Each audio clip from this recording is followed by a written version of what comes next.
ఎన్నాళ్ళు ప్రభువా? నా బ్రతుకు మారాలి ప్రభువా. ఏం చేస్తావు నాకు తెలీదు. నిన్ను వదిలిపెట్టను ప్రభువా. నా జీవితాన్ని మార్చయ్యా. నా కుటుంబ పరిస్థితి బాగాలేదు, నా భార్య పరిస్థితి బాగాలేదు, నా భర్త పరిస్థితి బాగాలేదు. అప్పుల పాలైపోయింది ఆయన, అవమానం పాలైపోయింది తండ్రి, అవహేళనలో మునిగిపోతున్నాను ఆయన. నలుగురు నన్ను చూసి నవ్వుతున్నారు తండ్రి. నాకేం చేస్తావో తెలియదు. నా ప్రార్థన ఆలకించయ్యా. నా ఈ బాధలోంచి బయటేనైనా అని ఆయన ముందు పెరుగులాడితే ఆయన నీ సమస్య ఎంత ఆయనకి ఇట్టే బద్దలు కొట్టేయడా? ఏది మరి ఆ ప్రార్థన ఏది?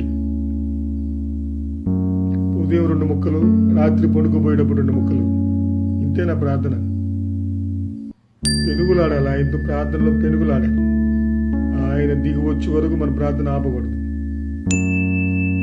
మనం అనుకున్నది, మన సమస్యకి జవాబు వచ్చే వరకు మనం ఆయనతో పోరాడాలి. చేస్తున్నాం మనం.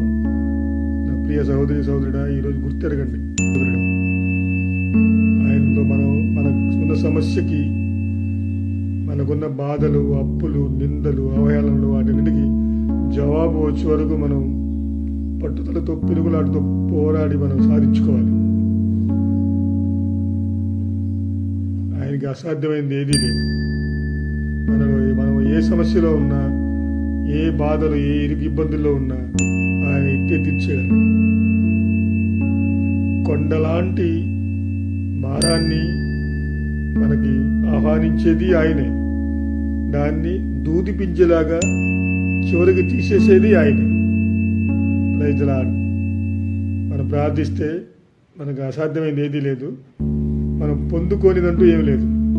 అప్పటి వరకు మనం ఓర్పుతో ప్రార్థించి పొందుకోగలగాలి. Praise the lord.